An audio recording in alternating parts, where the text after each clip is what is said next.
ली सदरी वयस्सिर ली अमरी वहलुल उक़दतम मिन लिसानी यफ़क़हू क़ौली।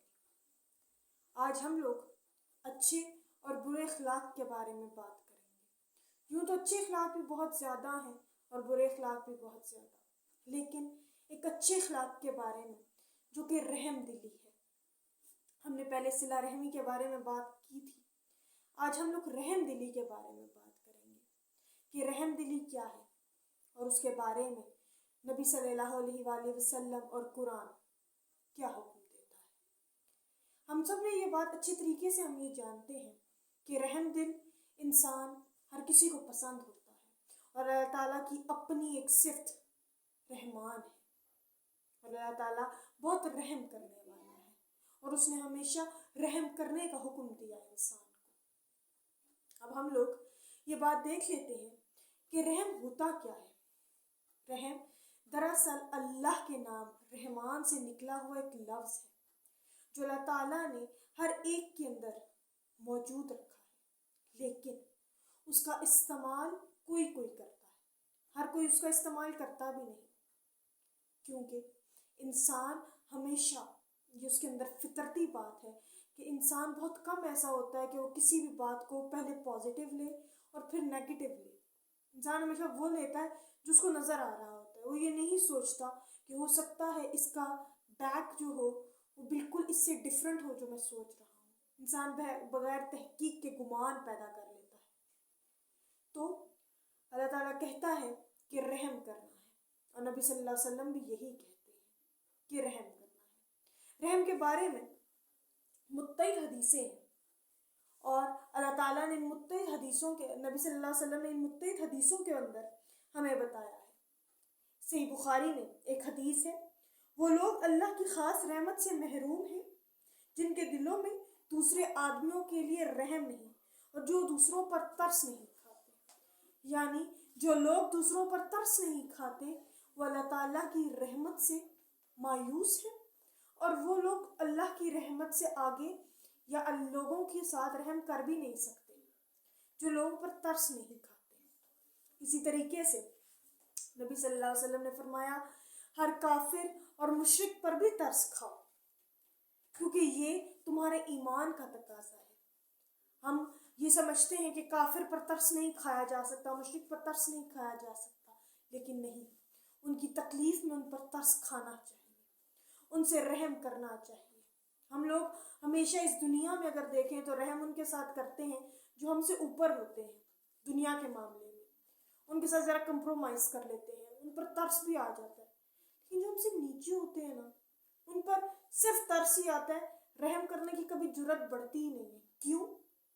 क्योंकि हम ये समझ लेते हैं कि वो हमसे नीचे हैं, हम उनके लिए कुछ कर नहीं सकते। हम उनको कहते हैं ठीक है अल्लाह तुम्हें देगा, अल्लाह तो देगा, वो तो आपको भी दे रहा है। उसने आपको जहाँ रखा है वहाँ आपकी आजमाइश है, जहाँ उससे रखा है वहाँ उसकी आजमाइश है। अल्लाह देख रहा है कि आप अपनी आजमाइश में कैसे पूरा उतरेंगे। इसी तरीके से रसूल सल्लल्लाहु अलैहि वसल्लम का इरशाद है, तुम ज़मीन वालों पर रहम करो, आसमान वाला तुम पर रहम करेगा। अगर हम ज़मीन वालों पर रहम करना छोड़ देंगे तो आसमान वाला भी हम पर रहम नहीं करेगा। इसी तरीके से एक रिवायत है और नबी सल्लम की हदीस भी है जिसका मफहूम है कि एक शख्स को बहुत प्यास लगी हुई थी। वो चल रहा था सहरा के अंदर, उसको एक कुआं नजर आया, उस कुएं में उतरा, अपनी प्यास बुझाई और वापस आ गया। जब वापस ऊपर आया तो देखा कि एक कुत्ता अपनी जुबान निकाले बैठा था। उस शख्स को उस पर तरस आ गया, उसको उस तकलीफ का एहसास हो गया जिससे कुछ देर पहले वो खुद गुजर रहा था। वो दोबारा कुएं में उतरा, अपने चिमड़े के मोजे के अंदर पानी भरा, बाहर आया, उस कुत्ते की प्यास बुझाई तो अल्लाह ताला ने इसके बदले में उसको बख्श दिया।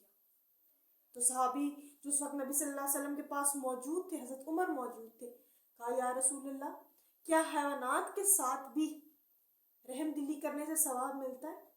तो नबी सल्लल्लाहु अलैहि वसल्लम ने फरमाया, हर वो शय जो कि दिल रखती है, वजूद रखती है, रूह रखती है, गर्दिशे खून है उसके अंदर, उन सब के साथ रहम करने से सवाब मिलता है, चाहे फिर वो हैवान है या इंसान है। लेकिन हम लोग रहम सिर्फ جانوروں پر یہ سمجھتے ہیں کہ جانوروں کے ساتھ رحم کرنا چاہیے، اور کچھ یہ سمجھتے ہیں صرف انسان کے ساتھ رحم کرنا چاہیے. نہیں، اللہ کی ہر مخلوق کے ساتھ رحم کرنا چاہیے. ہر چھوٹی سے چھوٹی مخلوق، ہر بڑی سے بڑی مخلوق، چاہے وہ اشرف المخلوقات ہے چاہے وہ اشرف المخلوقات نہیں ہے، رحم کرنا ہے. اللہ تعالیٰ رحم کے بارے میں انسان کو بار بار زور دیتا ہے. اللہ خود کہتا ہے میں رحم کرنے والا ہوں، میں تم پر مہربان ہوں، میں تم پر رحم کرتا ہوں. میں تو تم پر اتنا رحم کرتا ہوں کہ تم پورے دن گناہ بھی کر کر آتے ہو نا، تو میں تمہاری صحت نہیں تم سے چھینتا، جبکہ اللہ تعالیٰ اللہ نہ کرے 1 منٹ میں لے سکتا ہے. میں تمہارا رزق تم پر بند نہیں کرتا. تم آتے ہو، تم کھانا کھاتے ہو، تم سو جاتے ہو. میں تمہاری اوپر کوئی تکلیف ایک دم نہیں بھیجتا. اور میں تمہیں سب سے بڑی چیز توبہ کی توفیق دیتا ہوں کہ آ جاؤ بندے، تمہیں اللہ پکار رہا ہے. اور توبہ کی توفیق کیا ہے؟ وہ توبہ کی توفیق یہی ہے کہ اللہ تعالیٰ ہمیں نماز صلاۃ کے ذریعے بلاتا ہے کہ آ جاؤ، آج بھی اور ابھی بھی وقت ہے کہ تم رب کو راضی کر لو. تو نبی صلی اللہ علیہ وسلم کی بہت ساری حدیثیں ہیں جن سے ہمیں یہ پتہ چلتا ہے کہ رحم بہت زیادہ ضروری ہے. اور بہت زیادہ اس لیے ضروری ہے کہ جس کے اندر رحم ہوتا ہے، جس کے اندر احساس ہوتا ہے، وہی انسان ہوتا ہے.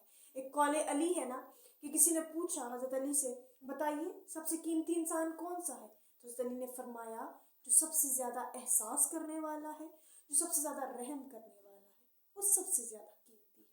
تو اللہ تعالیٰ ہمیں دوسروں کا احساس کرنے، دوسروں کی تکلیف سمجھنے اور دوسروں پر رحم کرنے کی توفیق دے. کیونکہ ہم زمین والوں پر رحم کریں گے تو ہم یہ امید رکھ سکیں گے کہ عرش والا بھی کرے گا.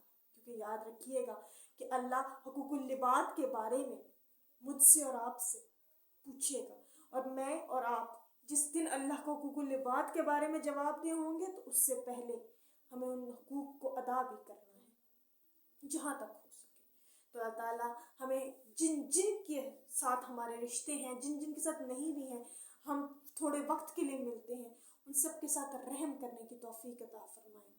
اور کبھی یہ لگے کہ ہم سے رحم نہیں ہو پا رہا، یعنی سامنے والا بہت زیادہ زیادتی کر رہا ہے، تو بس ایک چیز سوچ لیجیے گا کہ مجھے رحم کرنا ہے تو صرف اپنے رب کی خاطر، کیونکہ میں اس دنیا میں اپنی رب کی خاطر آیا ہوں. تو اللہ تعالیٰ ہمارے لیے آسانیاں پیدا کرے اور ہمیں رحم کرنے والا بنا دے. وآخر الدعوانا ان الحمد للہ.